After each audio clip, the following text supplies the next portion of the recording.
welcome to the deep dive. Today we're looking at something that could really shake up the movie and TV world. Yeah, it's this suggestion from former President Trump about potentially a 100% tariff on films made outside the U.S. 100%. That's quite a number.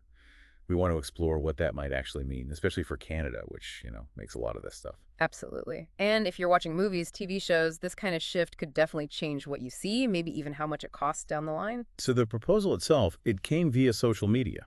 That's right. A 100% tariff, as he put it, on all foreign-produced films. It's a very bold idea. And a tariff, just for clarity, is basically a tax on imports, right? Exactly. So a film made, say, in Canada, brought into the U.S., would face this massive tax. The thinking seems to be to bring film production back home. Okay.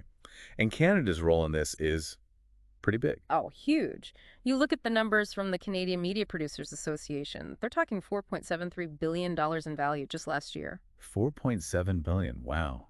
Yeah, and supporting over 90,000 jobs. So Canada is a major, major hub, not just a small player. Right.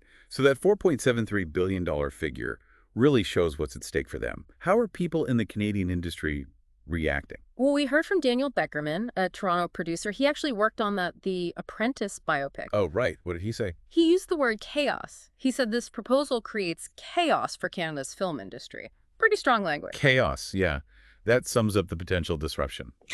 But I gather he wasn't entirely convinced it would actually happen. Exactly. There's that element of skepticism, too. Like, it's a huge proposal, but is it feasible? And others felt similarly. Yes. Noah Segal, he's co-president at Elevation Pictures, a Canadian distributor.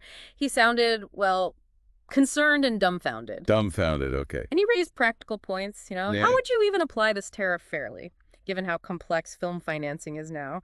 Films are often funded from multiple countries, made across borders. That's a good point. It gets messy fast. It does. And Segal also mentioned, the general difficulty in the industry right now, making profitable films, profitable shows, it's already tough. Yeah, you had the pandemic, the Hollywood strikes recently. Precisely. So adding this massive tariff on top, he suggested it would just lead to a lessening of production and a slowdown, which could hurt everyone, really, not just Canada. So less stuff getting made potentially. Yeah. What about the U.S. side? Has there been any official response?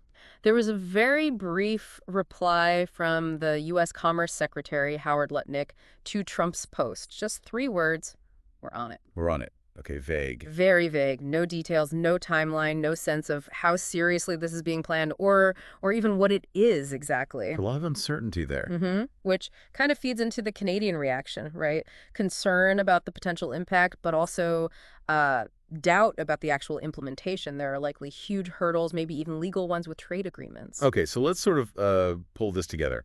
Key takeaways seem to be big concern in Canada, words like chaos, fears of a slowdown. Definitely.